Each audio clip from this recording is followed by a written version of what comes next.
The Economist just gave Donald Trump a 2 in 3 chance of beating Joe Biden. At the first of the month, the betting markets put the race as a toss-up. Since then, Trump has taken a substantial lead, and MSNBC is terrified.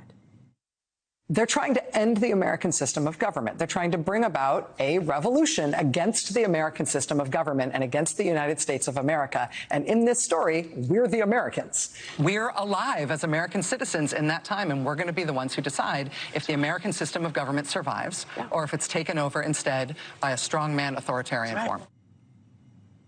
It's like we're at the end of the democracy. And to be fair, Fox News kind of said the same thing about Donald Trump in the reverse, right? NewsNation contributor Colby Hall writes in Mediaite, the media labeled Fox News state-run TV under Trump as MSNBC getting a pass under Biden. MSNBC is regularly eschewed airing negative news about the Biden administration in favor of going all in on the threats of a second Trump administration. Colby is here. Is it state TV or campaign TV? I mean, it's outrage infotainment packaged as news.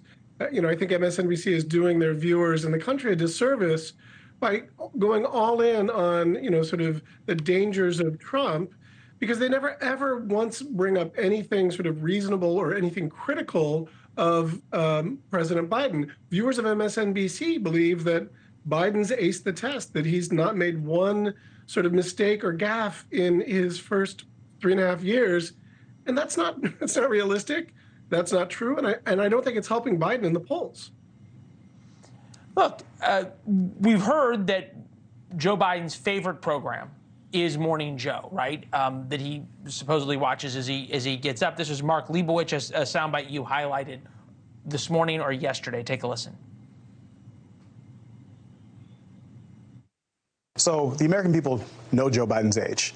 They also know that with that age comes wisdom, comes experience, comes judgment. That's why they elected him in the first place. And I would also say that they understand that those qualities stand in stark contrast to everybody else on the other side, particularly as it relates to Donald Trump.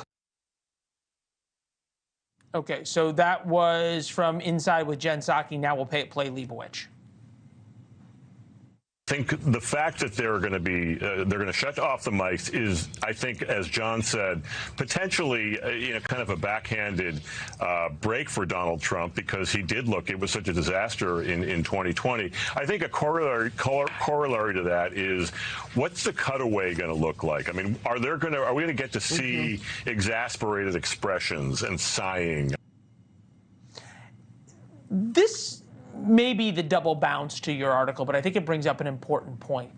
If you set up this situation that Donald Trump is going to end the democracy and the threats of violence that Donald Trump brings, does it not sort of set up and inspire the same kind of visceral feelings and threats of violence and anything must be done to protect the republic that MSNBC warns about every day, but sets it up among the left? Absolutely. It's a great point. And by the way, this is what we heard very much on Fox News for a long time, the threat of socialism. You still hear it to some degree. And, two rights don't make a wrong. I heard a lot of criticism from the left today saying, oh, but Fox is so maybe, yeah, they do the same thing.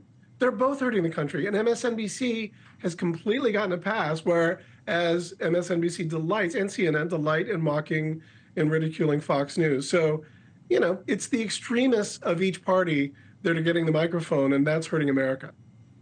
All right, well, and then there's just us here in the middle calling balls and strikes.